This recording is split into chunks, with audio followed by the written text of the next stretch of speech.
What is up, Nerd Nation? It's your boy Hunter here for Film Nerd TV, and tonight we return with episode 12 of Nerd News. I am not alone. I am joined by my friend, the Titan, Chance Ellison. How's it going, man? Going good. Ready. You know, we've been out for another few weeks. We have as long as I hate since we did the last time, but we are back and we have a bunch of cool stuff to talk about. So I'm ready to talk. Yes, we do.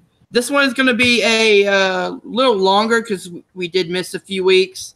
So we're going to go back and talk about all the stuff in the world of nerd news, including Infinity War crosses 1 billion and becomes the 5th highest grossing film of all time.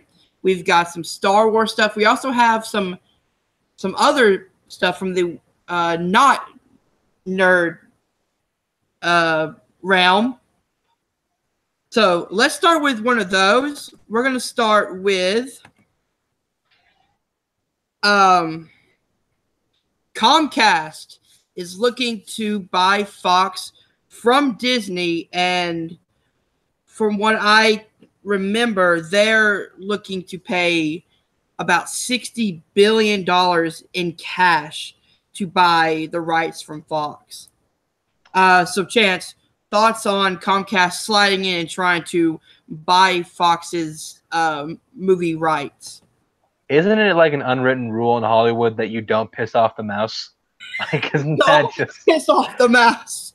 Isn't that just like common knowledge at this point? But I want you to fact it. I'm pretty sure Disney's bid, when you take into account all the factors, is about the same amount. So I think this is stupid. Like, I could say that for sure. And also, it's Disney. Like, they're the most powerful company in the world. If they really want Fox, like, they can outbid Comcast, no problem. That shouldn't be a thing. But like, either way, like, Fox is getting bought by someone. I don't know who, but it's getting bought by someone. Yeah. I think Comcast is.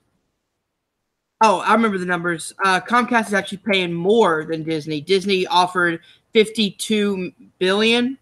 Okay. Comcast is offering $60 billion. Right, but Comcast is paying all up front. Disney is doing $52 billion, and then it's like an $8-ish million bonus. So they're paying about the same amount. It's just Comcast is doing it all up front. Yeah, which I do wonder if Comcast would pay extra on top of that just to maybe sweeten the pot a little bit. I don't understand, like, why. Like, I understand why. I mean, companies, big money, all of that jazz. But like, you really want to go to war with Disney? Like, I mean, yeah, it didn't work with Fox when they tried to put up them chipmunks against Star Wars. Yeah. Well, here brings up the question, though. If Comcast does somehow get the Fox rights, do you think that Comcast will also get the Fantastic Four and X-Men properties? No. I believe they would. No, they don't. I think it's a clause in the rights contract that, like, if they for any reason sell the properties to anybody, the Marvel properties will go back to Disney. Regardless, like, whoever buys Fox, Disney's getting X-Men, Fantastic Four either way. So not necessarily. If Comcast buys out Fox and just keeps the Fox name and keeps Fox running like it is, it just has a new owner. They still technically own the rights. Fox still owns the rights. So they wouldn't change the name. They're just buying the company. No, like, they would have a new owner, but it would still be Fox. They would technically. Right. Okay. Oh, okay. So you didn't play that part properly. So yeah, that'd be really shitty if Comcast. Not gonna lie. A loophole. Be like, fuck you, Disney, twice. Well, yeah, no, like fuck you and your Disney World. All right. I imagine this started because one of the Comcast heads had to wait in line 30 minutes for a churro, and then paid he had to pay $10 for that churro. And it's like, you know what, fuck it, I'm taking all your shit, including Fox, which is not yours yet. Fox, which you don't even have that yet, but I'm taking it anyways. I'm taking it anyway. You ain't getting it from us. All right, moving on. We're already off the rail today. All right, Hasbro the Transformers, He-Man. They have now added the Power Rangers. Go, go, Power Rangers! I did a guitar riff. We don't have the rights to that. At least not yet. I know, right? I don't want to get sued. Talk about your thoughts on Hasbro buying out the Power Rangers franchise and what this could mean for maybe a potential movie, maybe a reboot. Maybe they bring them into the Hasbro Cinematic Universe that they're thinking about starting. Oh, God. The universe with Micronauts, Mask, G.I. Joes, and Power Rangers. And Transformers. I want that movie now. I want that movie more than anything. I want it too. It's interesting. Like Saban doesn't own this anymore. Nope. Wow, that's huge because Saban has been the biggest fan of Power Rangers since like it dropped, not because he owned the company, but like he has been the biggest fan of Power Rangers ever since this started. And I think the acquisition of this, you got to think they got to have a movie plan at some point, maybe a sequel to the 2017 movie, which I actually really liked the movie. I thought it was fun. I enjoyed it. Yeah, I mean, if you're a fan of the Power Rangers show, that movie does it for you. But it's interesting. I think they're gonna do like I think I would love them to more see a movie where The Rock, Optimus Prime, and the Green Ranger just all have a conversation. Directed by Michael Bay. It's gonna can you imagine if Michael Bay gets his hands on the Power Rangers? Damn it. Can you imagine Michael Bay gets his hands on the Power Rangers? You do not let him touch it. Hey, shit, he already got his hands on Dora. That sounds way more dirty. That sounds way dirtier than I thought I meant it to be. But more to the point. What is wrong with you? Michael Bay producing that Dora movie, that Platinum Dunes live action Dora movie. Is there really going to be a Dora movie? Oh well, yeah. I guess side bit of news. Yes, there is a live action Dora movie in the works at Platinum Dunes, which is Michael Bay production company, and they've cast Transformers 5. There's a girl in there, Isabella Moner. I didn't watch it. Okay, well, either way. a smart decision. Yeah, whatever. You saw Justice League, so don't even talk to me about smart decisions. Hey, Justice League is better than Transformers 5. Yes, no, I can see that point. But anyways, there's a girl in there. She's like a little Hispanic girl, and she's gonna play Dora in the eventual live action movie. Which means, like in the middle of her song, just random explosions everywhere. Come on, Promenade. Everybody, let's go. Dora and Boots. Back on Power Rangers. Yeah, I mean, I hope we get another movie in the future. Especially, I would like to see a sequel with this cast we have right now because I thought those guys did. They were given some dumb shit to say and do, but they did it really well, and they actually had a likable chemistry. So I hope we get a sequel, not reboot. Cool, just do something with the Power Rangers so we can get that big Ranger action on screen. Oh yeah, the Ranger on Ranger action, right, Chance? Ranger. Hashtag Ranger on Ranger action. Hashtag Ranger. Yeah. The one thing I did love about the 2017 Power Rangers movie was the chemistry of the cast of the Rangers themselves, and the way they really worked well off each other. Some of the dialogue was a little iffy here and there, but overall, I enjoyed the movie. I thought it was a great blend of like action with a little bit of dramatic moments. Rita was over the top, but Elizabeth Banks was in an entirely different movie. Yeah, and then the fact that they made the entire thing around a donut shop, which was the best marketing ever. That somehow managed to be like the worst product placement in a year that had a Transformers movie at the same time. I don't know if it was worse because it was just thrown in there. It was definitely worse. Actually, no, I will say last night, toned down the product placement. I was surprised. Again, I don't know. Haven't watched it. Yeah, no, that's what I'm telling you. That's what I'm telling you. And I hope they do keep the cast in this eventual sequel, which if you seen the interest scene or whatever, they mentioned Tommy. We're getting a Green Ranger. And I hope they continue with that and don't just scrap it and reboot it and then make it more kid friendly. Especially if they're trying to tie them all together. I looked up how much they bought them for. Hasbro spent over $500 million to get the rights from Saban.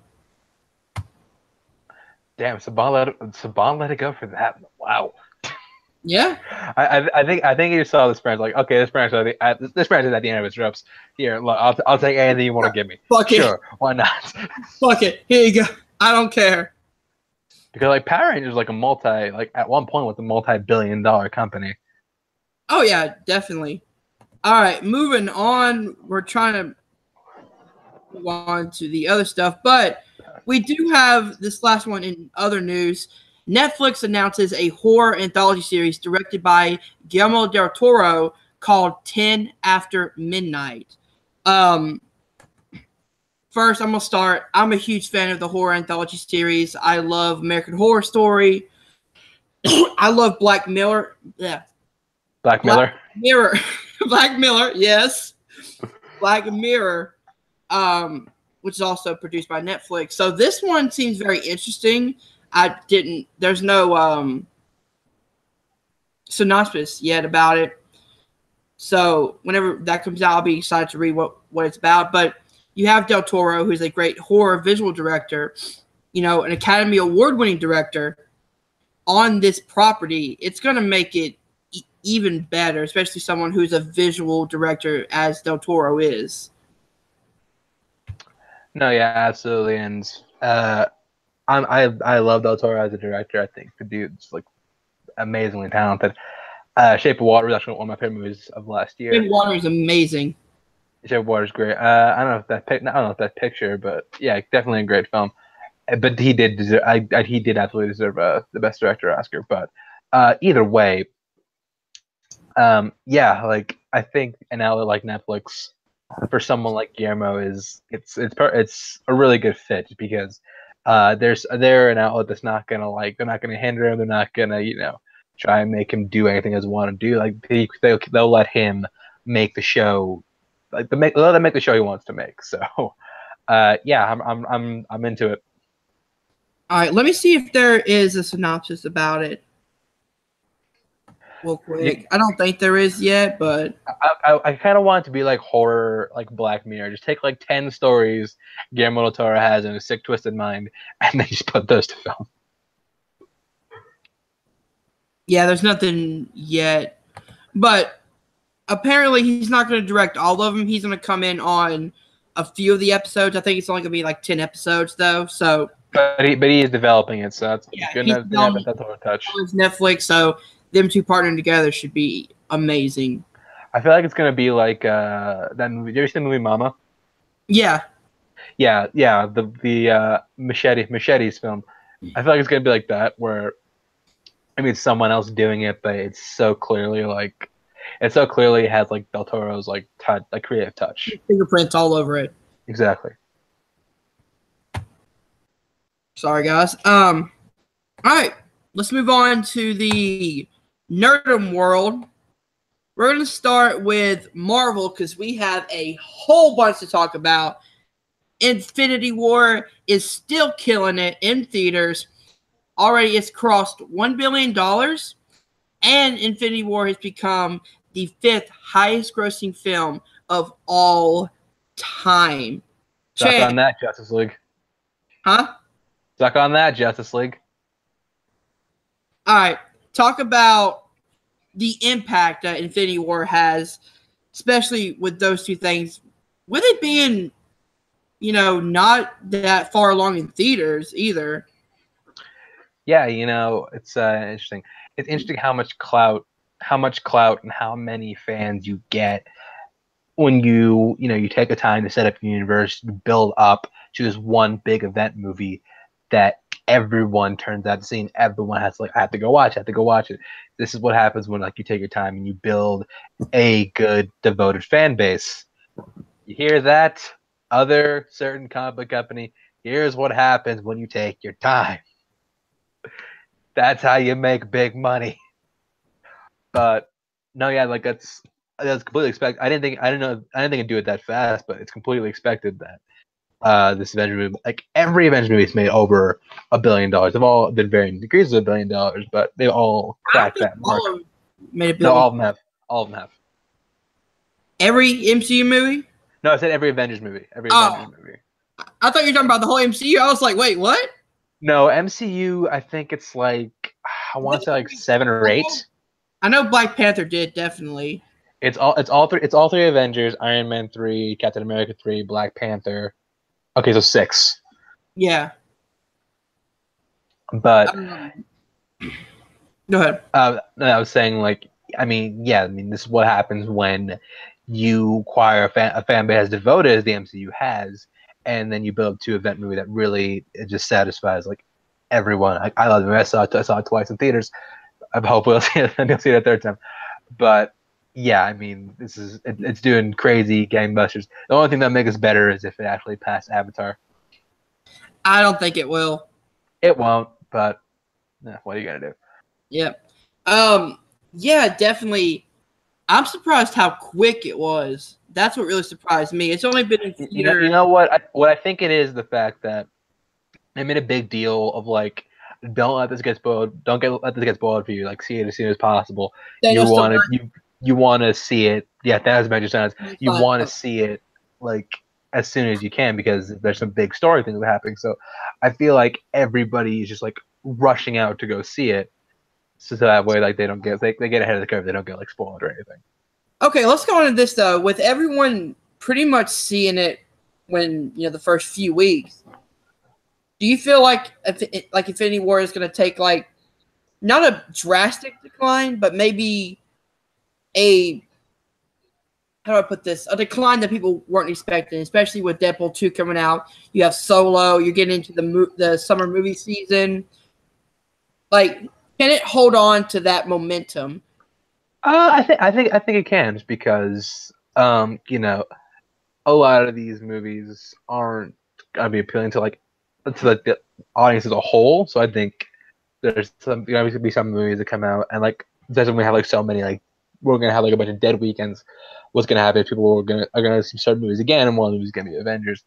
And I think Avengers has more appeal than most most blockbuster, not because Marvel built a fan base over the past like 10 years at this point. It's going to drop, absolutely, but I don't think it's going to be like a super drop. We're not going to see like a 71% drop. No. I wasn't saying that, but maybe like 50 to 51% drop. 50-51, but that's still not bad for a movie. No, it's not. Especially with all the competition coming. So another question: do you think it could have the legs and momentum of like a Black Panther, where it just keeps going, it keeps making money, it keeps generating, even like weeks and weeks after the movie came out? Yes, I think it'll be a good while before you see Avengers leave the top 5. It's going to be up there for a good amount of time. All right. So let's move on. We've got Guardians of the Galaxy Volume 3 will shoot next year, according to Chris Pratt. I'll start on this one. I love the first Guardians. I thought Guardians 2 was a step down. Yeah, something from the guy who likes Justice League. You're gonna. I'm gonna keep doing that till we review it at some point. But I thought Guardians 2 was a step down. This one I'm kind of excited for because of the tease from the second one. With maybe they'll bring in Adam Warlock. Spoilers. Maybe they'll do something with him. But I'm getting kind of tired of the Guardians. I mean, Guardians 2 was okay for me. Infinity War, I feel like they didn't show enough of the Guardians for me to care about it. Like, they were, like, a few of the Guardians got left behind. So I just feel like, to me, I'm definitely going to be there and see it in theaters. To me, the excitement level has kind of went down for me. Okay, well, first of all, fact check from something we were talking about earlier. So Avengers had a 55% drop between between its first and second weekends, and a 45.9% drop between its second and Oh, third weekend. So it's starting to have legs. But as far as Guardians 3 shooting next year, I mean, it's expected. I'm pretty sure it's eyed for, if I'm not mistaken, like a 2020 release date at this point. Yeah. So, I won't debate you on the fact that Guardians 2 was a step down. Still better than Justice League, but it was a step down. But as far as like we're getting sick of the Guardians, I don't think so. I mean, I never said I was going to pick them. I said I'm just like they're losing their momentum to me, and I'm less excited for the Guardians' return, pretty much. All right, fair, whatever. But I feel like they're gonna set up some stuff in Infinity War Part 2 or whatever the hell it's gonna be called. And yeah, I feel like they gotta have like some stuff up this because like they literally have like an entire galaxy surrounding. Like they can find like things to make like new interesting things to go in and do in that universe. So yeah, I trust James Gunn implicitly as a director and a creative mind. I think the dude's like phenomenally talented, and yeah, I'm super excited for Guardians 3. Oh, I mean, I definitely trust James Gunn as a great director, and let's just leave it at that. I have faith in the director. Let's see what they can do. Hopefully, they do follow up with the. Maybe we see more. Maybe we'll have the Thor syndrome where the third will be the best. It'll be really good, okay, and then fucking amazing. Let's hope so. Even though I thought the first Thor was better than Ragnarok, but story-wise at least. Shut up. Let me nod at you in shame. Hey, I don't care. The first Thor movie is fucking amazing. No, it's great. No, the first Thor is great. I just like Ragnarok a lot more. Hey, that's your opinion, man. Speaking of Adam Warlock and the Guardians and James Gunn, James Gunn said in an interview that Adam Warlock will not appear in Avengers 4. I'm calling bullshit. I actually buy it. I buy it. From the same guy who said that the Guardians would have nothing to do in Avengers Infinity War. I don't think he ever said that. He did. Did he? Well, find that quote. I don't think he ever. I seriously don't think it's real. But as far as Adam Warlock, I don't think he's gonna show up either because like, we don't need Adam Warlock because like Doctor Strange is kind of filling the role he did in the comics anyways. So we don't really need Adam Warlock at this juncture, and not in that movie. Hold on 1 minute. I hope you edit this before you put him up on iTunes. All right, let's move on. Yeah, I don't buy it. I feel like we'll at least see an appearance of Adam Warlock in Avengers 4. I don't buy it for one. I don't buy it for one damn second. I'll put it online. I will bet you that Adam Warlock does not show up in Avengers 4. I'm going to say he's not going to play a major role, but he's going to show up in maybe a cameo, maybe an end-credits scene, something. We'll see Adam Warlock. Okay, fine. I don't think we'll see him until Guardians 3. All right, next up, the Black Panther Blu-ray is coming out next week. People have had... tomorrow, actually. It's coming out tomorrow. Oh, is it really? Yes. Oh, okay, yeah, it's coming out tomorrow, and people have had review copies sent out. And on there, they have a commentary. Ryan Coogler explains what happens to Killmonger's mom in Black Panther, and I have it up, so let me pull up the screenshot. There we go. Let me see if I can... Endless loop!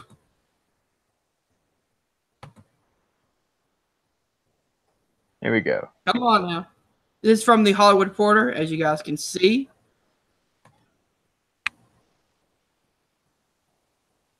All right. Here we go. Okay, so here's the quote. He says, the idea was when you see those guys talking over the paperwork in the beginning of the film, they're talking about a way to break her out of jail. Coogler explains, the idea was they never got her out, and she passed away in prison, so Killmonger didn't come up with a mom either. Well, shit. Killmonger has had, like, the worst life. That is so sad. That is sad. I mean, his mom dies in prison. His dad pretty much gets stabbed by his own brother. I mean, come on. Man, this brother can't catch a break. No wonder he went like batshit crazy in the Marines. No wonder he's insane. All right, so thoughts on what Coogler said on this commentary? I mean, that's believable. I think that really adds to the character of Killmonger. I also think that it would have been interesting if they had just touched on that in the movie, but I don't think you needed it, but I think it would have been interesting just to see. But yeah, I mean that's like crazy dark. It is. It's very dark. I mean, his mom, like, they're coming up with a way to get her out, and then she immediately just dies in jail. You're just like, oh shit. I bet that was supposed to be like Felicia Rashad. Huh? No, wait, never mind. Forget what I said. All I heard was police and shot, and I immediately knew what you were talking about. What? Who? White cops again. Okay. Right, moving on. Moving on very fast. Okay, next up. This one I just found hilarious. Someone stole a fucking Iron Man suit in Los Angeles. The original screen used Mark III from the first movie got stolen. Oh, question: How the hell did you steal it? And how many guys take to pull off a job like that? And apparently, it was just pieces that were taken, not the whole thing, but just pieces, like an arm here, a leg there, the head, and the rest of it she got left behind. They're like, shit, let's take pieces and run away. Yeah, but we don't want it to be too noticeable. So take little pieces. Take a right arm, a left arm. Take a right arm, take a left arm, maybe take a finger. Yeah, don't take it too greedy now. One finger. Like how do you put what did they say where it was being held? I can look that up real quick. Go ahead and talk about it real quick. Yeah, but like to steal an Iron Man, it's just like, I mean, first of all, it's just like why? Because like this was screen use, so Robert Downey Jr. wore this thing, so that has got to smell some kind of way, man. Like that probably smells like. Oh my God. Probably smells like 4 days of sun. And wait, what'd you find? I just realized how much the Tony Stark suit was. $305,000. Yeah, that suit's gonna be worth a lot of money. But to the point I'll bet you anything the robbers will not be able to sell it anywhere. Where'd you get this on? From a prop warehouse in Los Angeles is where it was stolen. $325. You keep that in a prop warehouse. Good job. I know, right? But yeah, like I don't know why you say like you're right. Like you can't sell that. No, you can only use it for yourself. No. Like what's the point? I want like. This might be a little too dark, but I want to see someone like try to rob a bank wearing an Iron Man suit. Be like, hands up! Hands up! I have a blaster. Give me your shit. I have a blaster. I'm armed. No, you're not. Supposed to just kind of like, give me your shit. Don't talk. give me the fucking monkey too. No, you're not, dude. None of it works. I can imagine trying to like, get it to work. I bet they're trying to like get it to work, and then it's like fall off the roof. It goes, Tony Stark from the first one, where he just keeps failing. Just like, shit! How do you control this? Yeah, just one. Why would you keep it in the warehouse if it costs that much money? Yeah, and also I'm curious what other like props they have in this warehouse, because like it's gotta be the same place as like Indiana Jones' hat and Luke Skywalker's lightsaber. Like what other like crazy props are also in this place? Cap's shield probably in there. Thor's hammer. Thor's hammer's probably in there. No, another one I can't say from Infinity War, but you know what I'm talking about. Freaking. You think Frodo's sword is in there? The ring of power. I have the power. No, you don't either. You can't see me now, bitch. Bitch, I'm John Cena. Oh God. All right, let's move on from this ridiculous story. Yes, move along. All right, and in some, I guess, sad and fun news, the Infinity War directors confirmed the off-screen deaths and the off-screen, I guess, people who are still alive. So we're going to go through them now. The people who live is Aunt May. I'm going to butcher her name again. Nakia. And Nakia. And surprisingly, Howard the fucking Duck. Of course. He lives! We got to see a reboot of Howard the Duck. Do we? We do. No, we don't. Yes, we do. Ugh. All right, so talk about the off-screen people who lived. So it's just Nakia, Aunt May, and Howard. Howard the Duck, baby. Yeah, these three is an interesting. Like, Aunt May sucks special age because you kind of knew Aunt May would live, though, especially. Yeah, but it kind of sucks to think just because like at that point Uncle Ben's gone, and so is Peter. So yeah, she is not having a good time. Yeah, but Nakia, sure, I guess she's a cool character. I don't think she's gonna play a big factor until Black Panther 2 happens, and or the Duck. I don't think we need to reboot a Howard the Duck, but it's funny. It's funny to think that he's out there somewhere. But bring him back for Avengers 4. Do something. Please make it a Netflix show and have it like R-rated, dark, violent. Good God. What's wrong with you? Quack Fu, Howard the Duck ripping throats. That would be amazing. Quack Fu, bitch. Oh, and on a I guess a downer note, we do have off-screen deaths, which include the actor Loki, aka Matt Damon. Matt Damon's dead. Poor Matt Damon. We've got Betty Ross from the Incredible Hulk movie, and a surprising one to me, Lady Sif. Neither of those surprised me. I think pretty much killed off all the useless love interests because I think Jane Foster is potentially dead.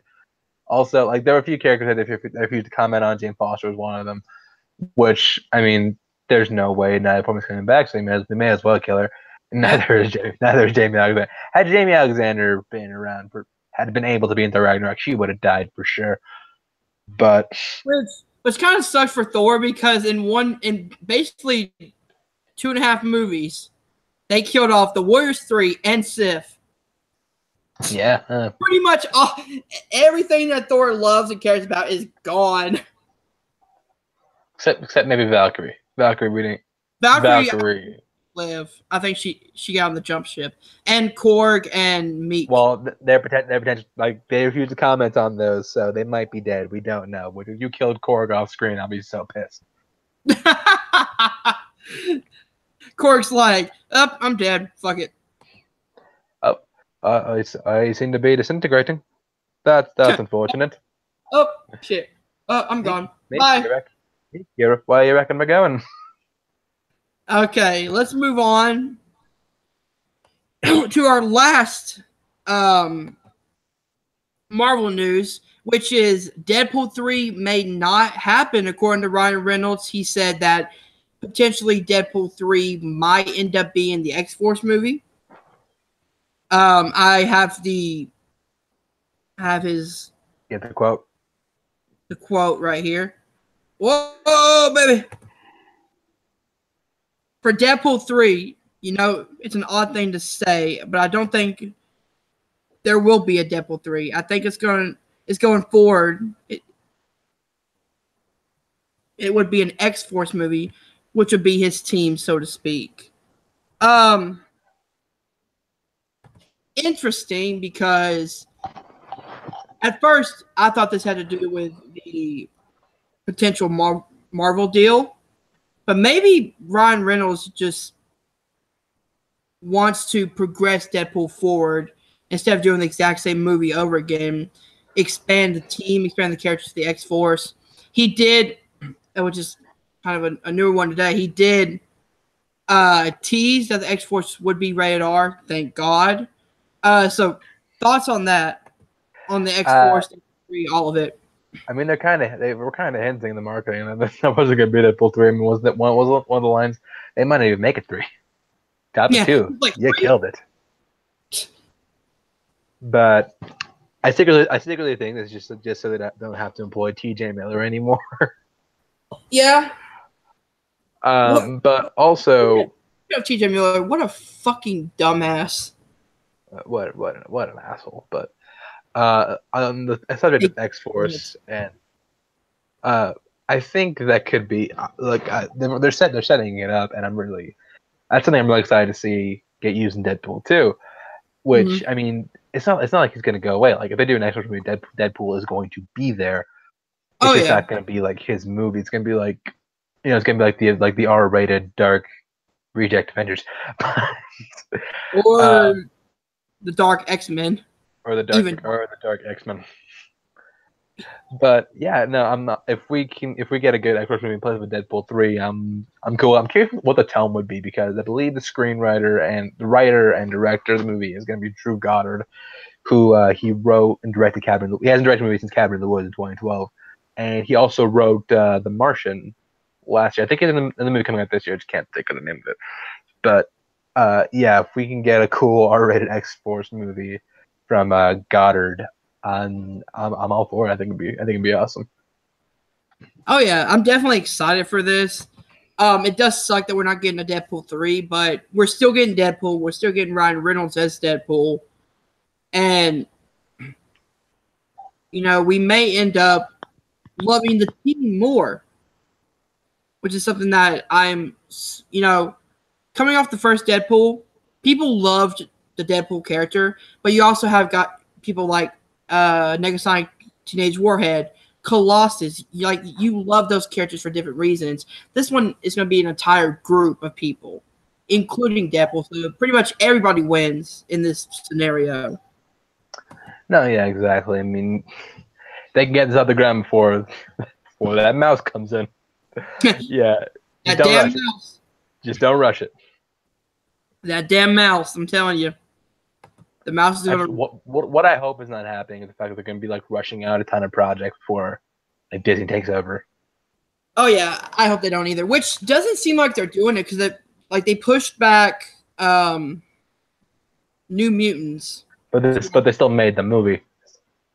Yeah, I think what they're gonna do is they said they're gonna make New Mutants more of a horror movie. I do not care about, they keep pushing it back. I'm like, they don't want anybody to see New Mutants. I was excited for New Mutants, so they started pushing it back. I'm like, they don't want nobody to see this shit. I think the Marvel deal really kind of screwed them up a little bit. Hence why they were no. This had nothing to do with the Marvel deal. They just did not like the cut of the movie they were presented with, so they had to recut it and reshuffle it. My expectation for New Mutants have just significantly lowered at this point. Well, we shall see. We shall see. Moving on to a galaxy far, far away, we are going to Star Wars. All right, as you guys know, Solo: A Star Wars Story comes out when? Next week, I believe. Next Friday. Yeah, next Friday. Yeah. So they had a press. How do you say it? A press release, I guess. I guess. I'm not sure what you're talking about, but yeah. Where they pretty much showed the critics screening. A press screening, yeah. Yeah, and it's getting mixed reviews. People are saying that they love. I don't know. I actually like looked at the reactions. Yeah. Like I could not find the only one I found that was kind of negative was from Parrot. Like every other one I saw was like super positive. I don't know where this whole mixed reviews thing is coming from. I mean, it's mixed because people are saying like the story's not that well, but the characters like Han, Chewie, Lando is getting so much praise. I'm so happy because Donald Glover, as we thought it would. Fantastic. As we thought it would. He was, oh yeah, not it. But the surprising thing is people are loving. I'm gonna butcher his name. Alden Ehrenreich. I did it for you. As Han Solo, they are loving him because I've read some of the reviews and they're like, what's cool about him is that he takes the elements of what Han Solo is and makes it his own character. And it works so well. The chemistry between him and Chewie works so well. Again, Lando. The only thing I found really negative about it was people said that the story was kind of weak. I saw a lot of things saying like it took a while. It took a little bit to get going. Yeah, to pick up. But I guess the reason they're calling it mixed is because people are saying like the story is weak, but the characters really make this movie what it is. It's a fun summer blockbuster action movie. Look, I've gone on record, like giving my. I've gone on record. You shit on this movie. No, that's a fucking lie. I have not shit on it. I just was not as excited for it as for most Star Wars movies. But when the trailer started rolling out, that's when I got like super pumped. And now I didn't really like the first trailer as much, but the other trailers I loved. Like I am now just like genuinely excited for Solo. Oh yeah, I am too. Okay, moving on. Jon Favreau's Star Wars series timeline has been revealed in an interview. Pretty much, he said that this series is going to take place 7 years after the Battle of Endor between Return of the King. What? Yes, crossing franchises. We're crossing over. Jedi and The Force Awakens. Okay. So thoughts on this whole TV series pretty much tying in before we get into the Force Awakens. Yeah, it's an interesting time period to tackle because look, we've already tackled just about everything except for like prequels, and I'm not sure I want to go back that far. But prequels. Yeah, which I'm pretty sure either Benioff and Weiss or Rian Johnson's gonna tackle that period, like old Republic type stuff. But as far as this taking place, in between Jedi and Force Awakens, I think it's an interesting time period to tackle because you can talk about you can maybe get Mark Hamill back as Luke Skywalker. See him like training like his new race of Jedi. You could see the rise of the First Order. Like there's a lot of things anybody who cares about Snoke's backstory might be able to get that in this show. There's a lot of places you can go with a story like this. And look, Jon Favreau, hell of a director, hell of a writer. The dude's great talent. I think he's going to lend a really interesting dynamic into this universe. Oh yeah. I'm going to bring this up real quick. What do you think about people saying that they're making the Star Wars universe smaller? Because you're pretty much doesn't make any goddamn sense. Huh? Well, finish your thought. Because people online have been saying, like, you deal with the Skywalkers, and then you pretty much try to tie in everything with everything, which this TV series is tying from Return of the Jedi into Force Awakens. You've got all the prequels. You've got Solo, Star Wars story. We're getting an ObiWan Kenobi movie, which we're talking about in just a second. That they're making it kind of closed in, like this is the element we need to talk about. Instead of going out and discovering other characters, new characters, you're pretty much relying on some of the older nostalgia feel of, hey, look, this is after the Battle of Endor. This takes place, after Return of the Jedi and before The Force Awakens. You guys know what that is. But like that's not really, that's not like trying to tie everything together. That's just like taking place in a time period between two movies. Like you can tell like a multitude of stories in there now if they try to make it like there's nothing he said that indicates that it's gonna like follow the continuation of the Skywalkers between those two movies. He says it's gonna take place between those two movies. There are a ton of stories you can tie in there, and as far as making the universe small, fuck off. I think that we're getting like people online. I'm gonna go a little right here. People online are going to bitch about Star Wars no matter what they do. They try and do something, as an homage to the originals. People are gonna get mad. They try and do something completely different. People are gonna get mad. They try, no matter what they do, people are gonna get pissy, and I'm fucking sick of it. Like they're making good movies.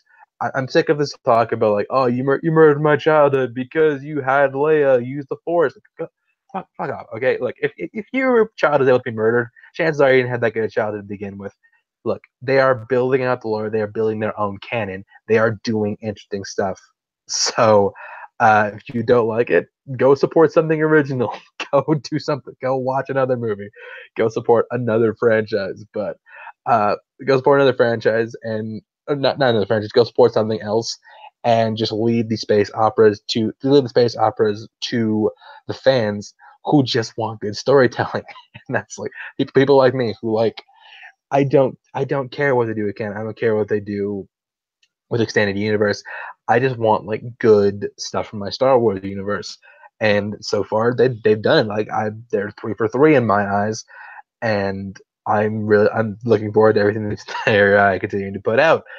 You got JJ on 9, you got Ryan Johnson doing his own thing, you got the Game of Thrones boys doing their own thing. So yeah, I mean, I'm pretty sure like Ryan Johnson's already said he's gonna do his own thing with the Star Wars mythos, which I'm really excited for. And the Game of Thrones guys, I'm pretty sure are gonna do the same thing also. So yeah, I mean, I think they're making it bigger in other ways, because you can't just jump and you can't just like go just straight into the deep end. You gotta like build up to it. So yeah, that's my thoughts on people saying the Star Wars universe is shrinking. All right, and I want to ask you one more question because I know this is going to send you.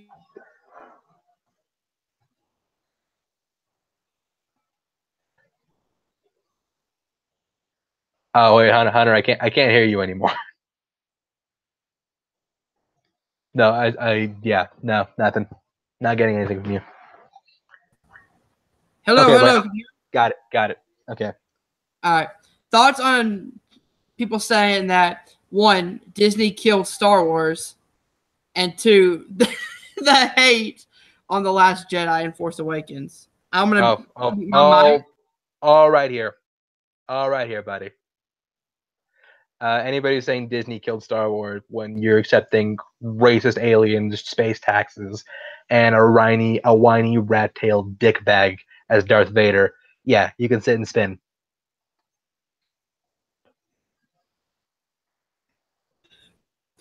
That's it. Whiny dickbag. That's gonna be my new catchphrase forever. you whiny dickbag. Okay, speaking of making the universe smaller, a ObiWan Kenobi movie was announced. Was it like officially announced? Yep, officially announced. Okay. They said that they've started production and that they're looking for a 2019 to 2020 release. Okay. Thoughts on the ObiWan movie, and hopefully we get Ewan McGregor back. I think that's you do know one of this. That's a guarantee. You got to get him back. But yeah, I think Ewan McGregor's Obi-Wan was the one of the saving graces of the prequels. I thought that dude gave a great performance as Obi-Wan Kenobi, and I think if you tell a story where it's just Obi-Wan in just a super super dark place after the events of Revenge of the Sith, that could be the Star Wars equivalent of Logan. You could just call it Kenobi, or just call it Obi. Well, not Obi. Call it Kenobi. But yeah, I think a movie's focusing solely on Obi-Wan and blood everywhere, violence. Well, I mean, it's lightsabers, so you can't get blood anywhere. But yeah, if you did a movie focusing on Obi-Wan the man and how he's taking in the situation of his entire religion, his entire way of life just falling apart, that could be really interesting. All right, yeah. I kind of agree in a way. I'm excited for an Obi-Wan movie, especially if this takes place right after, was it Revenge of the Sith? Is the third one? Probably when it would take place. Huh? That's probably when it would take place. Yeah, and I want to see what Obi-Wan was doing before he started spying on Luke. What was his adventures like before he got on that planet? And maybe we see, new characters. Maybe we kind of expand the universe, see new planets, and really, we follow Obi-Wan, but we see other other planets, other worlds, other new characters we love. And then also we can have it tied in with the A New Hope. This could be a really good, like you said, a really good dark. What was I going to say? A real good dark drama following Obi-Wan, especially after what happened in Revenge of the Sith. No, absolutely, and I think you need to try new things. You try to change the pace. Something like they're doing with the spin-off movies. They're trying, experimenting different genres. You got Rogue One, which is a war movie. Han Solo, which looks like a western. This could be a dark, a nice gritty drama. Yeah, definitely. All right, so let's move on to the last story in A Galaxy Far, Far Away. The real reason why Rian Johnson... No, I'm sorry. Why Carlin Trevorrow was fired from Episode 9. Pretty much, it was... They saw the book of Henry. That's the real reason. Yep. No, but the real reason was, from what I understand, he had a script written already before Lucasfilm came under new management. So they were working together on the script, and that's when he was hired. But then I guess Kathleen Kennedy didn't like the script that was written, so they tried to rewrite it, and they just ended up taking him off of the project. Yeah, I think the way it went, he got hired, then he went out to write the script with his partner Derek Connolly. Then they came back. Kathleen Kennedy didn't like it. They sent it off to someone else. I can't remember who they sent it off to. I think it was the writer of Casino Royale or Skyfall or something. They sent it out to him. They brought it back. Neither of them liked it. And then they're trying to work it out, and then they just okay, you know what, this isn't working, so let's just part ways. And also, we saw the Book of Henry. So okay, so here's where I'm going to ask you a question. What do you think about Lucasfilm hiring these directors and then just letting them go and starting from scratch, pretty much? It's happened about 3 times already. Well. It seems like with the Lord Miller thing, it seemed like they were on opposite ends. I don't feel like that was the way it went. I don't think they were trying to make Han Solo too comedic. No, I think that no, like from every account that we've heard, Lord and Miller are making a movie that they did not agree to make. So that's why they were let go. Josh Trank, I'm fine letting like as much as I want about Boba Fett movie. He proved wholeheartedly he could not handle it. With the Josh Trank stuff. I mean, there's two accounts. There's the Fox account was like he showed up drunk. He showed up like drunk and shit faced every day. Which seeing that movie, I could buy. I would actually believe I'd be drinking every day too if I had to make Fan 4 stick. But yeah, I can see why he would want to, just because like he already got screwed over by a major studio once. I think he wanted to go back to his roots, and now he's doing an Al Capone movie with Tom Hardy, which I think. Is he really? Yeah, he is. He is. So he's not gone. He just had to take a little hiatus. But as far as Trevorrow goes, I think he's really. I think he's a talented director. Safety Not Guaranteed, I think, is a really great film. And Jurassic World is fun. I mean, I love Jurassic World. It's not a great movie, but it's such an great movie. Not a great movie. There's a lot of that stuff with the divorced parents is just shoehorned in for no reason. But I like this is the case with any project though. Like if you have a director who's not the right fit, he is not the right fit. You got to get the person who is the right fit for the project, which I mean Lucasfilm is doing. Like they're finding these guys who are right for this project, except for they're finding these guys who are suited for the project that they need filling. The only thing I don't agree on though is now back to Solo. You know, from all accounts, Ron Howard did a great job, but they were from what I heard, they were about halfway through production. Yeah. You would think that Kathleen Kennedy and Lucasfilm would know the script before going into production. And they did know the script. Just Lord Miller didn't follow it. Oh, okay. But I thought Lord Miller wrote the script. No, Kasdan wrote it. Oh, okay. I thought. Okay. Still, though, like I would like Lucasfilm to have more faith in their directors. That makes sense. Like, I get if they're not the right fit, then you need to change. But you picked these directors because you had faith that they were the right pick. So let's see what they can do with it instead of just like halfway through productions, scrapping everything and pretty much restarting from new, which is what happened with Solo. Mm-hmm. That's just my thought. Better to fire Trevorrow at the gate before starting production. Yeah, exactly.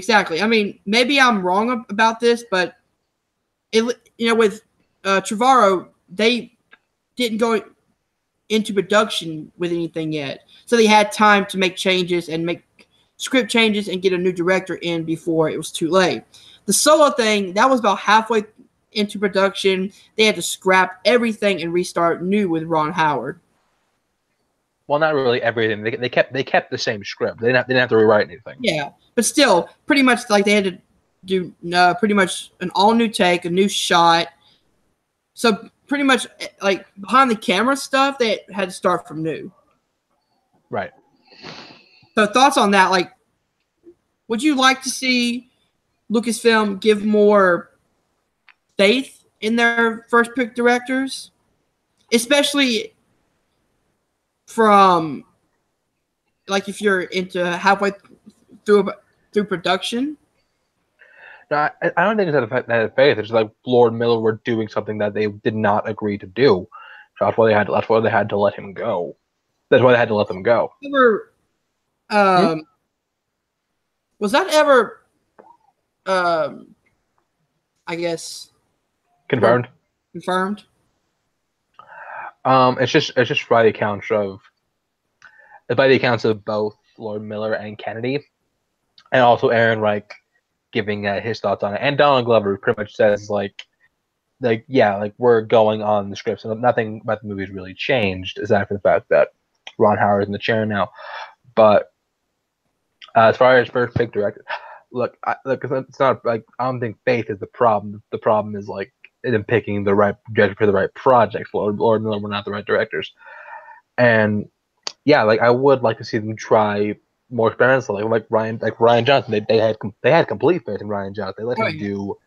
They let him do like his own thing. They didn't try to police him at all. And in my opinion, it worked out so well. Absolutely, I agree. But yeah, I mean, I don't think having faith is a problem. Like with not with Lucasfilm. All right, moving on to the DC universe. Oh, about that time, take out the trash. Oh, fuck you. All right, let's start off with the DC streaming service. They have announced the name and original series on the streaming service. The service's name is going to be the DC Universe, and a few of the shows that were announced was Swamp Thing, directed by James Wan, a Young Justice Season 3, which is called Outsiders, the Titans TV show, a Harley Quinn animated show, and a live-action Doom Patrol show. Oh, it's live action? It is live action. Oh, God. I'm sorry, that's just funny. All right, so which one of these, let's try to go positive here, Chance, are you looking forward to? I'm actually really looking forward to two of these shows. First one is, of course, Young Justice. I love the first two seasons. I do too. I love it so much. It got canceled way too soon. Yes, it did. I'm excited for the tagline Outsiders because Robin, Outsiders, so many comic lores you can go in that. They actually released a piece of promotional art today that shows like the new characters, and yeah, like it looks sweet. I think it's gonna be really cool, especially since we got all the voice talent back. The second one. What was that? For? Wait, you want to try to guess the second one? Yeah. Okay, what's the second one? James Wan's Swamp Thing. Yes, it is. God, I am too. I'm excited because James Wan was pretty much telling me they're going to do Alan Moore's Swamp Thing, which if you have not read Alan Moore's run of Swamp Thing, like that's I don't know how to feel about super that. Dark.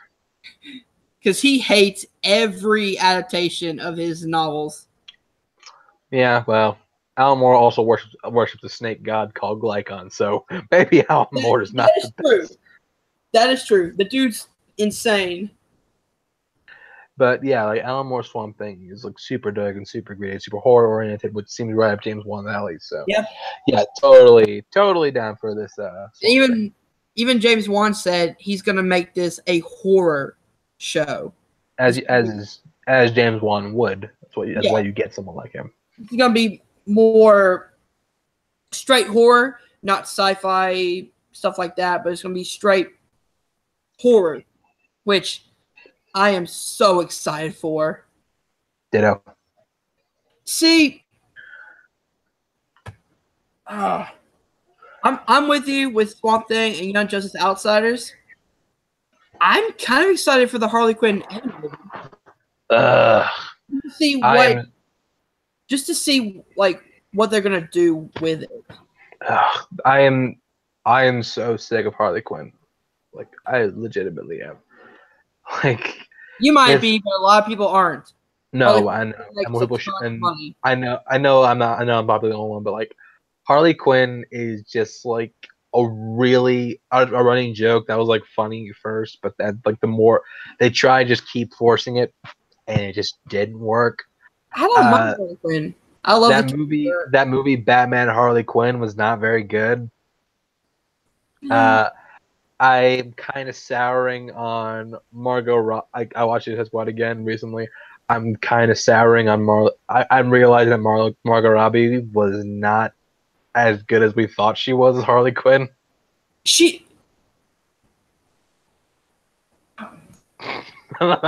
just went quiet. Damn. No, I mean, she was probably the best thing about Suicide Squad. I love the way. Watching it again, Will Smith blows her out of the water. Will Smith was good, but I think Harley Quinn really portrayed the character of Harley Quinn from the comics, from any of the. But the character from Harley Quinn in the comics is so one note and just so Mr. J, Mr. J, Mr. J. That like there's only so much you can watch that. And we'll talk about Harley Quinn later. but there's She only just portrays a great Harley Quinn for live action. I guess, but I'm just getting tired of Harley Quinn. I'm done with her. You're gonna hate me for this. I'm kind of excited for Titans. No, you're not. Yes, I am. No, you're not. Yes, I am. No, Hunter, stop lying to yourself. No, you're not. You are not excited for Titans. You see, it looks like Inhumans. The photos we saw are not the done photos. So I want to see like what they look like in the show. And me being a huge Teen Titans fan, I'm excited for this. I want to see what a live action turn of Titans would look like. Okay. Well, I mean, you got all the great talent of the kid from Gods of Egypt, Pirates of the Caribbean, Dead Men Tell No Tales, The Giver, so many other great projects. And you also have the showrunner, the guy who wrote Batman and Robin. He's the guy you trust with DC projects. So, yeah, you know what? Be excited for Titans. This looks like some Inhumans level shit. Well, I'm gonna laugh so hard if you come over here and be like, Titans is amazing. Yeah, don't count on it. And Doom Patrol, I don't know too much about Doom Patrol. The Doom Patrol is kind of like, I mean, they're kind of like DC's Fantastic Four-ish. They're like a smaller superhero team with some weird creative. They actually did have a girl who can stretch. They had a guy. They had like a big like hulking man, except he was a robot, not a. He was a robot, not a big guy made of rocks. They had a guy who turned into like shadows and kind of. Doom Patrol is just so weird. That was actually where Beast Boy started in the comics. Oh, like, really? He started as a member of Doom Patrol, but. Yeah, live action Doom Patrol. I'm curious what the tone is. If they make that a comedy, that'd be great. That'd be perfect. I think they might actually do make it a comedy, and it would be so great if they did it that way. That Not would taking be itself too seriously, kind of making jokes, kind of making references. come on, it's DC. They don't know how to have fun. Oh, fuck you. All right, next. Peter Jackson is having a tough decision on whether to return to Lord of the Rings in the Amazon TV show or to direct a DC movie. Now, he did not say DCEU. He said just a DC movie, which, I kind of hope they separate everything because to me, I'm tired of the cinematic universes. Shut up. No, I am. I'm sick of every single studio having to have a cinematic universe. Well, I mean, it's not a matter of like every studio having one. It's whether or not they do it right, because the only company aside from Marvel I think is actually doing a good job is the MonsterVerse at Legendary, the whole Godzilla King Kong joint, which that's a universe that hasn't really got started yet, though. Huh? And that one really hasn't got started, though. It's still no, it has. There's two movies in. That's a universe. Yeah. We got Godzilla coming. We got Godzilla versus Kong when you coming. Said MonsterVerse, I immediately went to the Universal. I was like, you better not say the Dark Universe. After one movie, they were done. Brother, you'd be lucky that the Dark Village. I know, right? It's done. The mommy was like, "Fuck you guys, no money, bye." But I think common misconception is the fact that you need to have all these movies connected, and you don't. That's demonstrably not true, because Marvel did it. Like, they made a coherent universe without having like all sorts of this unknowing talent. Like Iron Man 2 failed because of this. Avengers 2 suffered because of this. Like, when you try to cram too much in one movie, which is a problem that DC has in spades, that really detracts from the quality of your content. I'm not trying to be like a hater of DCEU. I love these characters. Yeah, you are. I do love the characters.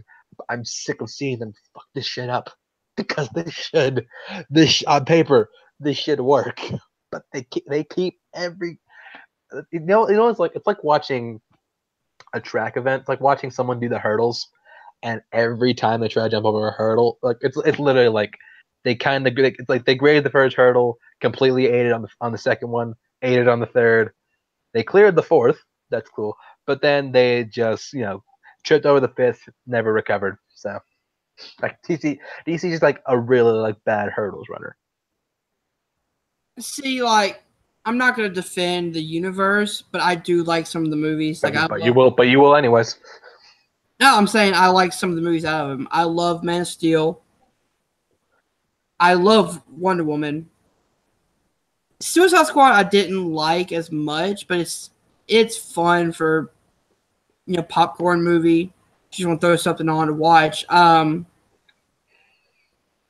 But I love Man of Steel. I love Wonder Woman, and I like Justice League. But back to the point. Peter Jackson coming to DC. Yeah, stay on target. But Peter Jackson, great director. I think if it's the choice is literally between him going back and doing more Middle Earth and doing a DC, definitely do DC because I'm Peter Jackson. You're done in Middle Earth. You've done it enough. Do something else. Yeah. All right. So here's a question: if Jackson went to DC, what movie would you want him? What character would you want him to direct the movie of? I would want him to do the Justice League Dark movie. See, I'm a little different. I went the Green Lantern Corps movie. No. Why not? I mean, he shows he's good with, character-based movies and having a lot of characters in one movie.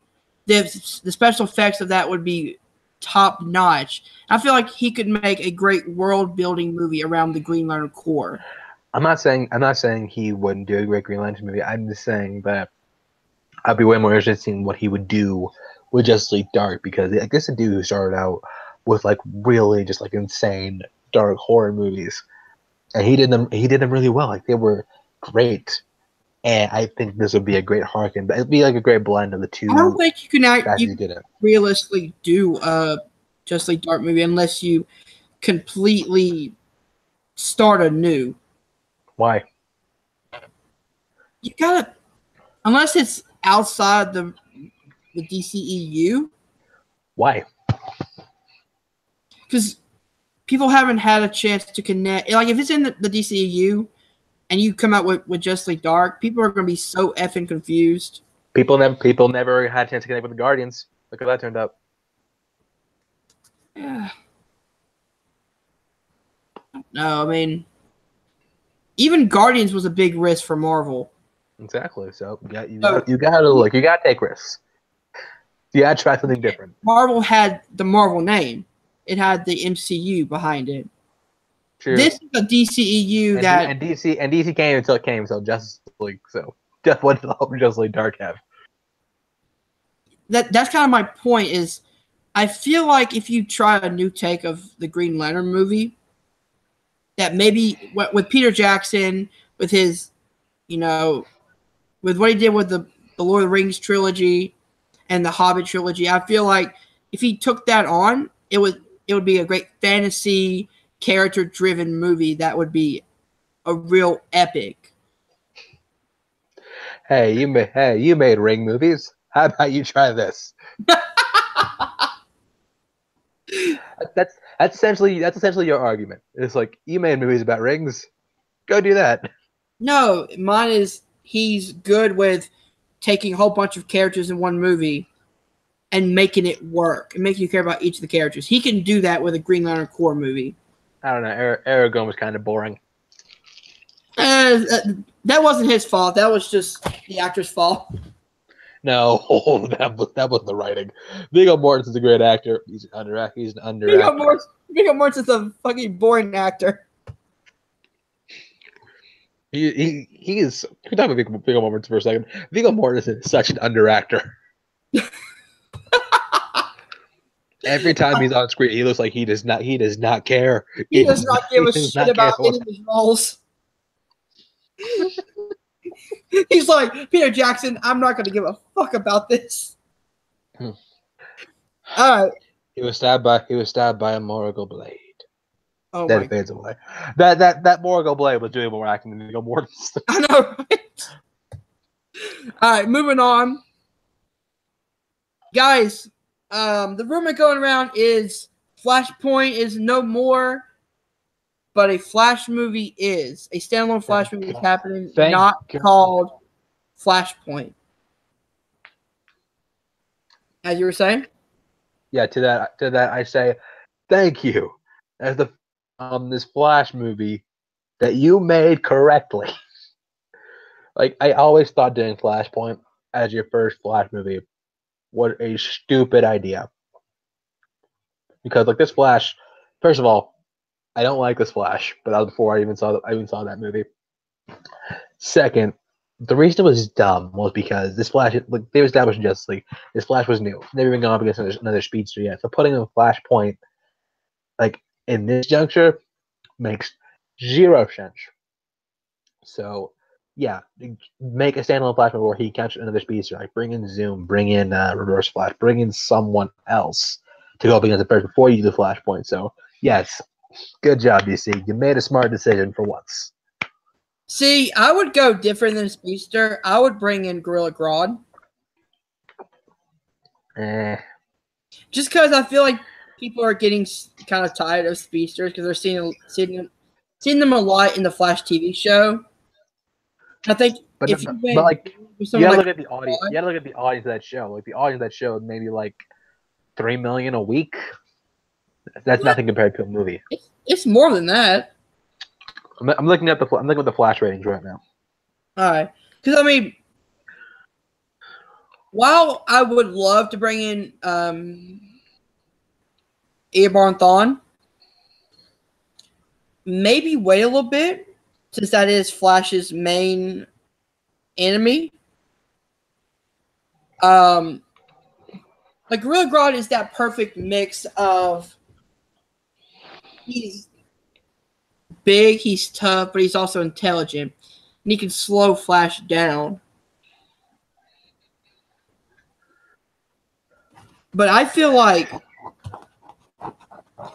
now it's not confirmed, but what got people talking about this was a photo that came out of, spoiler alert for Infinity War, the dust scenes in Infinity War. People have made different, I guess, like memes or whatever. And one of them was Jeffrey Dean Morgan in the Flashpoint Batman suit fading away with a caption under it. So it's not confirmed yet, but it's pretty much what DC is hinting at, is that they're not going to do Flashpoint, but they're going to do just a standalone Flash movie. Okay, so first of all, fact check on the Flash rate. I was right because the highest rated episode of season, I think we're in 4 right now. Yep.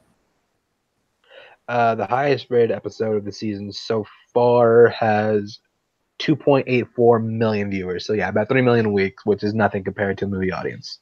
Yeah.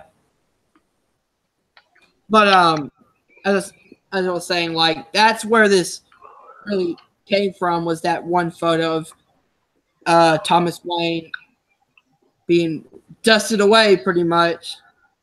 Which, please let the memes be true. Listen to the memes. Listen to the memes. You're something smart for once. You see, what I would actually like is Flash to take on a few of his rogues first. So like Flash versus the Rogues. So maybe have like Captain Cold and just like a band of rogues teaming up to try to take out the Flash. That'd be kind of a fun type first start for a Flash movie. And then you can tease. You don't have to start with the speeds. Your point is just don't start with Flashpoint. That's all I give. That's all I give a shit about. So speaking of that, where would you go with the first Flash movie? Since I said mine, Flash versus Rogues, what would yours be? If it were me, I actually would do Flash against another speedster. Really? Because I think that's something his character is naturally progressing toward. Because like, I mean, it's established that he's pretty much the fastest man alive. We need to see what happens when he finds someone who's slightly faster. Yeah. I wouldn't mind seeing that, but like I said, I would rather have the Flash. Oh wait, no, I got a better one. What? Quicksilver. The good version of the Flash, at least in movies. I don't know. The freaking Aaron Taylor Johnson one wasn't that good. I'm talking Evan Peters. Evan Peters, Quicksilver. That was Evan Peters, wasn't it? What?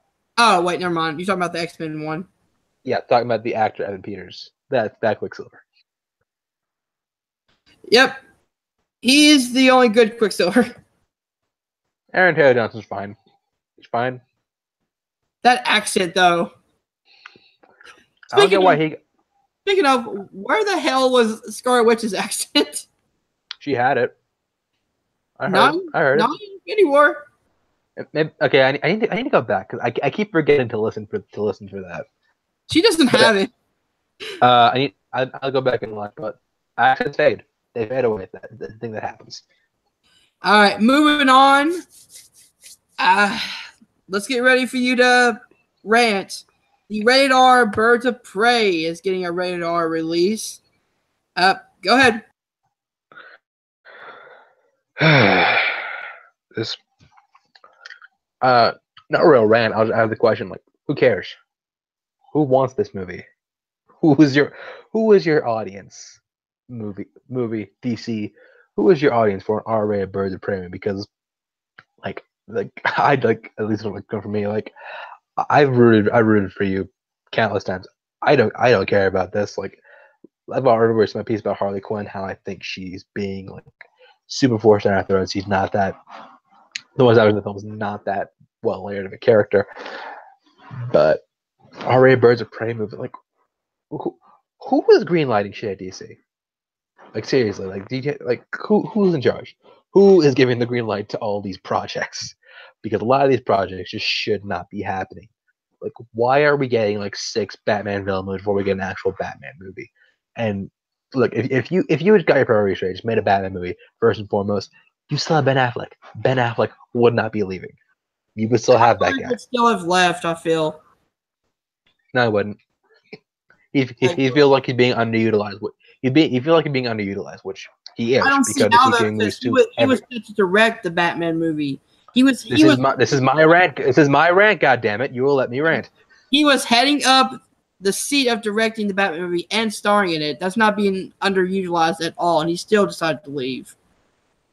But he left because they kept butting into his work and making him make all these like crazy changes that he didn't want to do. He had a story he wanted to tell, and they didn't want to let him tell it.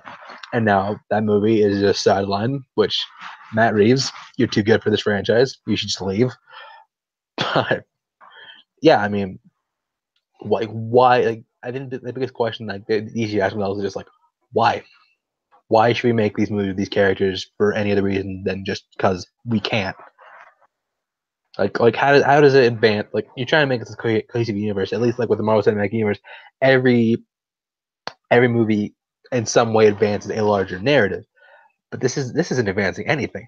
Like it's just like introducing characters that at this point I really don't care about in a movie that I just generally don't really care if I see if it gets made or not. So yeah, no, R.A. Birds of Prey. No, just make a Batman movie. Make a Man of Steel sequel. Make something that's not this. Make Green Lantern Corps. Just please make something else. Your hate on DC, man, I swear. I can't.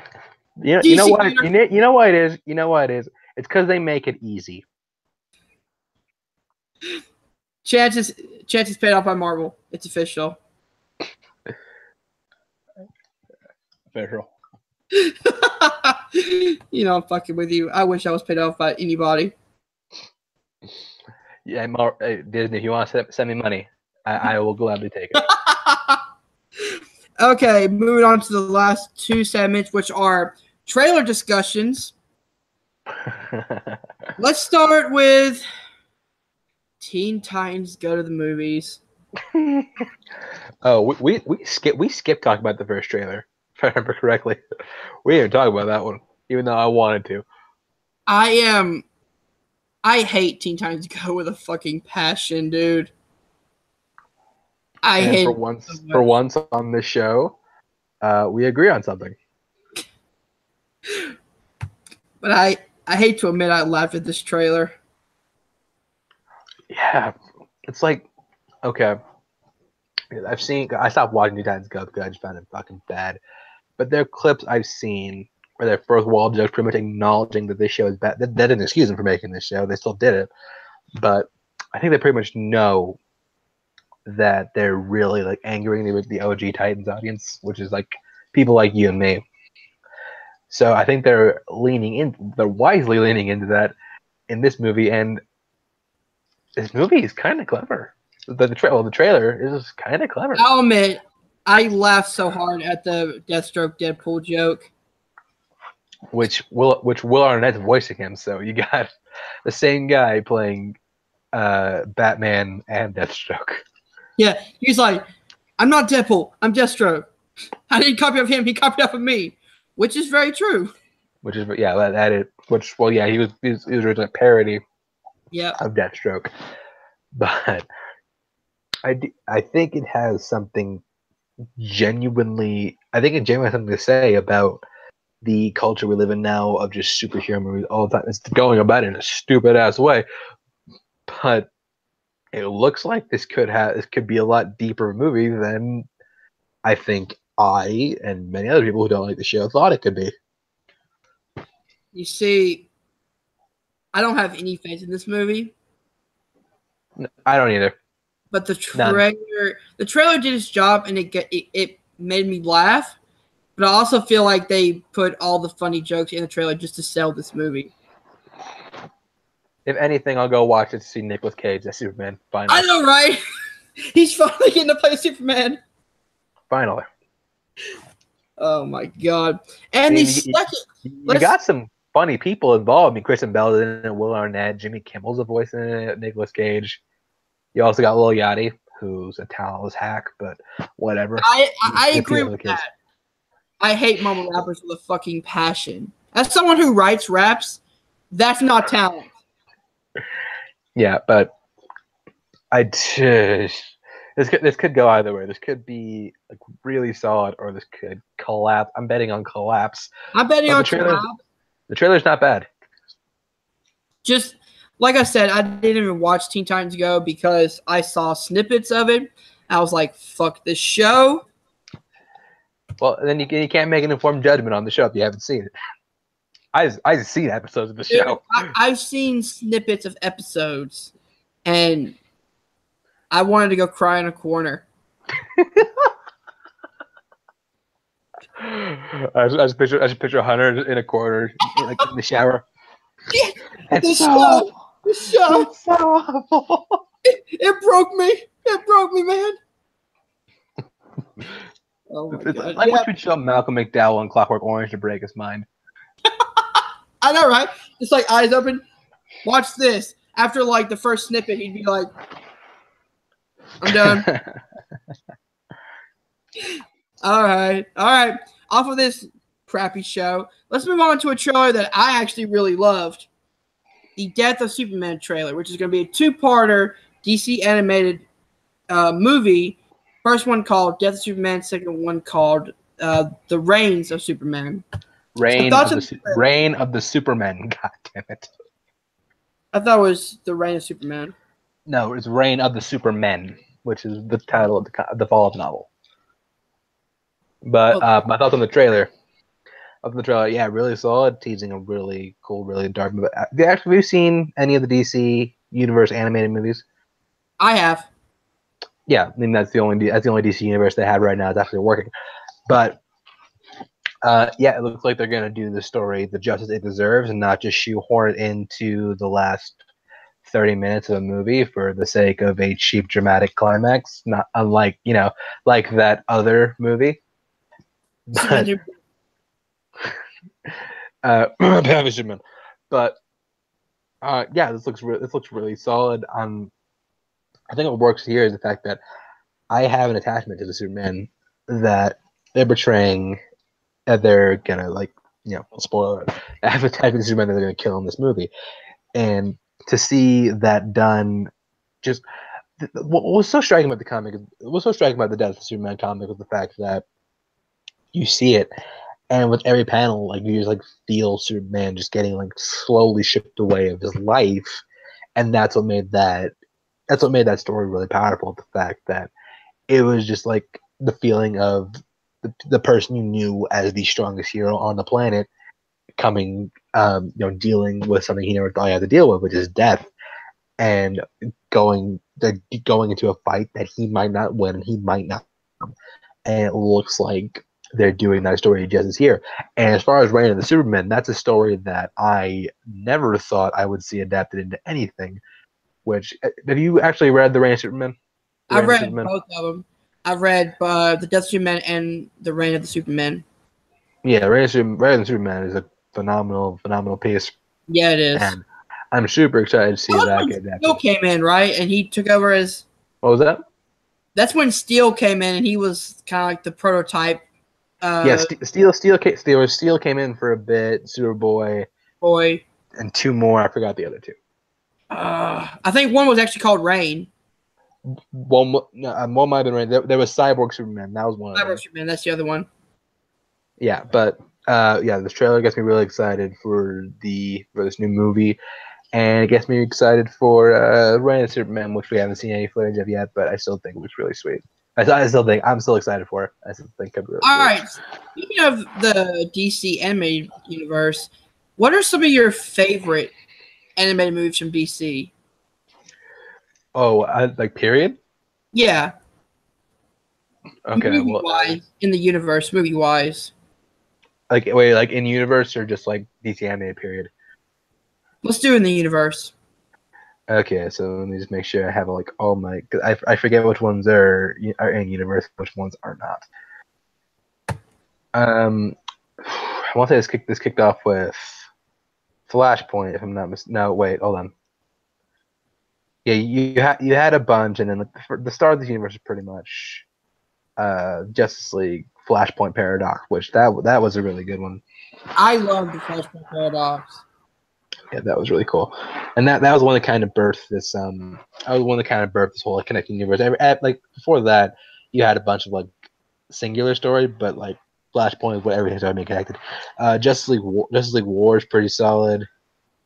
I think my favorite out of all the ones they've done, it's I just had it. Oh yeah, it's Batman Assault on Arkham, the best Suicide Squad movie ever made. I think that's why I did not like the Suicide Squad movie as much as other people, just because like you had a template for a good Suicide Squad movie that you could have followed and would have been great, but you didn't take it, which that irritates me. I also really like Teen Titans: The Judas Contract, which is adapted. That's a really good one. Like the comic is really good. I think they do that a lot of justice in that one. All right, a few of mine. Actually, wait, you've seen the Teen Titans show, right? The original animated? Yeah. Yeah, I've seen it every episode. Season 2 with Tara. Mm-hmm. That's like an elongated, altered version of Teen Titans: The Judas Contract. Ooh, I gotta check that one out. Yeah, that's a good one. I'm gonna disagree with you on Assault on Arkham being the best Suicide Squad movie, because Suicide Squad Hell to Pay. I haven't seen it yet, so I can't speak for it. It's cheesy, but in all the right ways. It's so good. I'll let you know there is pretty much the whole premise is Amanda Waller is looking for this card, and the card is literally called a Get Out of Hell free card. It's so cheesy, but it works so well. I like that one. I would definitely check that out. I love the Flashpoint Paradox. Son of Batman is really good. The Damian Wayne one. Actually, it's hard for me to watch because I do not like Damian Wayne like at all. Justice League vs. Teen Titans was a very underrated one. That's a good one. I like that one. Justice League War, I think, was incredible. Like, there's a lot. See, one that I want to say that's not in the universe, is one of my favorites is Batman Under the Red Hood. That's a good one. That's a really good one. I'm trying to think. One of the dudes from Supernatural plays the voice of Red Hood. Is it Jensen Ackles, I think? Yeah, Jensen Ackles does the Red Hood in that movie. Great job, voicing the Red Hood. I just love everything about that story. I think all the animated stuff that DC has done has worked so well because they can tell new and now this one's gonna be kind of controversial. I didn't mind the Killing Joke that much. I mean, I had a problem when they actually did the Killing Joke. It was actually pretty sweet. Yeah, and to be honest, I didn't mind too much of the prologue because it does give you a little bit more backstory on Barbara Gordon, but I hated the way they went about doing it. Like, I like the idea of having a prologue that gets you involved with the character, and then the Killing Joke happens where he shoots her, and then because to me, like in the comics, you weren't really like when that happens. You didn't have any context of why it happened. Or, you didn't really know Barbara Gordon that much. This one, I feel like if they would have done it right, like you would have, had a more emotional impact whenever Barbara did get, shot in the legs. Or in the torso, sorry. It's funny. Yeah, what they did Barbara Gordon in that movie is literally they tried to put out a fire with gasoline. Like they tried to fix it, and in that they just made it worse. Though I do agree, doing a Killing Joke animated movie, if you just went by the Killing Joke, it would not be a long movie. It would not have enough time to be in the theaters. It would only be about 40 minutes. Yeah, which I would pay X amount of dollars to see a really good Killing Joke movie. Really? Yeah, I would. I mean, again, if they ever decide to redo it like they're doing with The Reign of Superman, I would love to see them kind of tackle the issue of Barbara and Jim. Since, Jim Gordon plays a major role in the comics and in the animated movie, why not show more about them in the prologue and then have the Killing Joke go from there? Sure. I can see that. All right, and I think that's it with all the movie news topics. I will say there's a really cool cameo in Teen Titans the Jews contract, which I'm not going to spoil for you. I'm definitely going to watch that one. All right, Chance, go ahead and plug your shit. Yeah, Jesus. Full Metal Media. Follow me on Twitter and Instagram at ChanceWars_91. Check out my YouTube channel, Chance the Critic, and follow my new podcast with my buddy Russell Howell, Notorious by Chance. You can find it on iTunes or anywhere podcasts are found.